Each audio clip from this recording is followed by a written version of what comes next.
Ditarik tangan Aris keluar rumah setelah menyambar kunci yang tergeletak di meja kamar lalu dimasukkan kasar ipar lelakinya ke dalam mobil. Benar-benar ini anak, sudah konslet. Faiz terus mengendalikan mobil tanpa tujuan jauh dari rumah sampai tibalah abangnya menghentikan laju. Is, berhenti. Lihat tuh. Si ipar celingukan mencari yang ditunjuk jari Aris tapi tetap tidak melihat apapun yang menarik perhatian. Aris langsung keluar dari mobil duduk di halte dekat anak sekolah berjilbab putih.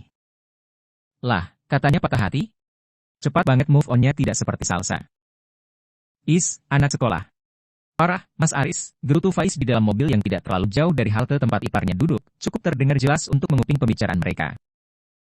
Diawasi terus iparnya dari dalam mobil mau lihat apa yang akan dilakukan iparnya tersebut. Hai, baru pulang, tanya Aris pada gadis yang duduk sendiri di halte. Gadis itu celingukan ditanya, mungkin mengira pria di sebelahnya sedang menyapa seseorang tapi tidak ada orang lain selain dirinya. Om, tanya saya. Faiz cekikikan di dalam mobil mendengar gadis yang sejak tadi sedang membaca buku di tangan memanggil iparnya dengan panggilan Om. Memang tidak salah dilihat usianya saja seperti Om dan keponakan apalagi usia iparnya saat ini hampir kepala 3. Ya iyalah, Om ehmas tanya sama si adik. Kanyang ada di sini cuma adik. Kelas berapa? Kelas 3, jawabnya singkat. Wah, sebentar lagi sudah lulus. Boleh dong Mas lamar? Gadis berhidung bangir tersebut menatap dengan tatapan yang sulit diartikan. Boleh. Silahkan Mas datang ke pondok pesantren Darul Ulum untuk membicarakan ini semua, jangan lupa ajak keluarga. Abah. Abah? Mampus, bapaknya. Gadis itu langsung berlari kecil masuk ke dalam mobil setelah menyadari kedatangan si ayah. Ditepuk bahu Aris yang langsung menciut mundur apalagi dia sedikit mendengar pria pahubaya diperkirakan ayah dari gadis yang digoda menyebut pondok. Jadi gadis itu anak pondokan? Kebetulan besok malam ada pengajian akbar di pondok kami, datang ya dek sama keluarga. Abah tunggu betul kehadirannya. Ham, panggil Abah ke salah satu santrinya yang ikut mengantar beliau. Injeh, Abah Yai, tanya hormat menunduk dengan tangan menyatu menggantung di depan lutut pemuda yang keluar dari dalam mobil. Abah Yai. Pengajian akbar, seketika Aris kesusahan menelan ludah. Boleh pinjam handphonenya, dek? Seperti dihipnotis Aris menyerahkan gawai barang pribadi miliknya ke orang tidak dikenal dengan gaya tertular seperti pemuda tadi menunduk hormat. Ini nomornya Hamdan. Kalau ada apa-apa, tidak tahu alamat bisa telepon dia. Sudah kamu simpan nomornya Ham? Sampun, Yai. Jangan lupa datang ya, Mas. Besok malam. Sekali lagi, tenggorokan terasa kering susah sekali meneguk ludah, mimpi apa dia semalam hidupnya tiba-tiba ruwet seperti ini. Setelah memastikan mobil hitam sudah tidak lagi terlihat Aris kembali ke kendaraan iparnya mendapati Faiz tertawa cekikan tidak bisa berhenti. Serasa tubuh tidak Braga benar-benar melayang. Pikirannya lebih kalut daripada penolakan Faya, adiknya tadi. Ia dimintai melamar putrinya seorang kiai besar sedangkan melihat dirinya sendiri dari sudut manapun tidak ada pantas-pantasnya tidak mempunyai bekal sedikit pun untuk itu. Sampai rumah tawa Faiz masih menggema membuat keluarga dibuat bingung. Semua orang sudah berkumpul di rumah mertua termasuk istrinya, Salsa yang khawatir tidak ada kabar dari keduanya langsung menyusul minta diantarkan Ali pulang ke rumah. Semua keluarga berusaha menelepon mencari keberadaan mereka tapi tidak ada yang menjawab mungkin terlalu meresapi kejadian barusan sampai tidak mendengar bunyi gawai yang berdering berkali-kali. Apalagi, sesampai rumah didapati kamar anak lelakinya sudah rusak parah. Kalian dari mana saja, mana Aris? Tanya Pak Hamdi jengkel, di telepon tidak ada yang mengangkat. Itu, ya, jawab Faiz menahan tawa. Yang ditunjuk berjalan lemas langsung duduk di sofa samping ibu sambung. Pak Hamdi menghampiri meneliti setiap inci wajah putranya apa ada yang kurang. Kalian ini kenapa sih? Tanya Bu Fani geram melihat kelakuan anak menantu seperti itu. Mas Aris. Bukannya menjelaskan justru tawa Faiz kembali terdengar kencang mengingat kejadian yang tadi mereka alami di jalan. Aris, kenapa? Aris memberikan selembar brosur ke ayahnya yang tadi diberikan pemuda yang mengantar Abah Yai sebelum kembali memasuki mobil. Ini apa? Abah, ayah dan ibu diundang ke situ, tuturnya lemes.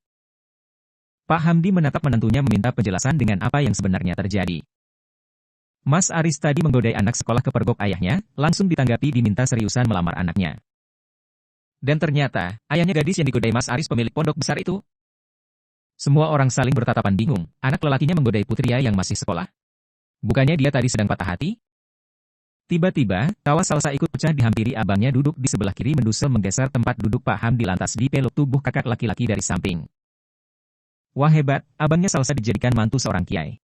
Jadi kiai dong Mas Aris? Hebat-hebat, didorong adiknya menjauh melepaskan diri. Niat baik, jangan ditunda. Jangan, dipikir ulang. Nasib baikmu, Riz, komentar Pak Darmawan.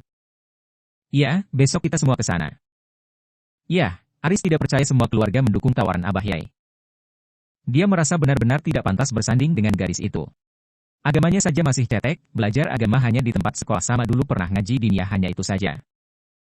Yang ia tahu hanya dasar-dasarnya saja meski tidak pernah meninggalkan salat dan perintah wajib Tuhan yang lain.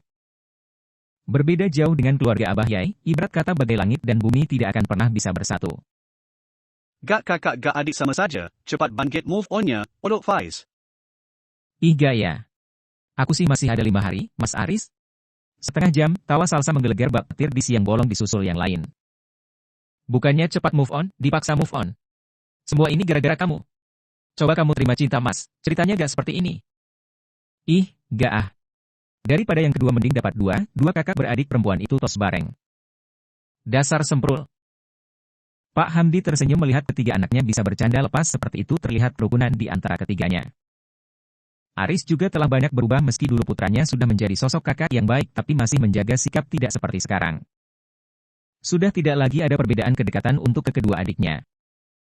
Pak Darmawan memberitahu mantan menantu jika beliau dan keluarga semuanya setuju bila keduanya kembali bersatu. Sore harinya Bima bersama kedua orang tua langsung ke kediaman beliau untuk membicarakan langkah selanjutnya. Ayahnya Bima mengajak kenalan beliau yang lebih paham tentang agama daripada beliau untuk dimintai nasihat. Ini tidak bisa dilanjutkan hingga menunggu sampai lahir bayi tersebut. Jadi, setelah melahirkan kalian baru boleh menikah. Bima tertunduk lesu tidak bisa memboyong langsung mantan istri ke perantauan, sungguh berat harus meninggalkan lagi dalam jangka waktu yang lama. Tenang saja Bim, tinggal beberapa bulan lagi. Sabar-sabar saja kalian. Yang penting sudah ada kesepakatan bersama lagi. Obrolan menjadi ringan-ringan saja karena gagal menikahkan kembali putra-putri mereka dalam waktu dekat ini. Dan, tibalah waktu orang tua Bima untuk berpamitan kepada si tuan rumah karena urusan telah diselesaikan dan sudah mendapatkan kesepakatan bersama. Kamu gak ikut pulang, Bim? Sudah dari tadi juga bertemu masak masih belum puas? Hust, papa ini kayak tidak pernah muda saja, ayo pulang. Fen, mama pulang dulu. Nanti kalau Bima sudah berangkat, sering-sering Yaman ke rumah biar mama ada temannya lagi. Kok gitu, protes putra tunggal mereka, kenapa pula harus menunggu ia berangkat terlebih dahulu?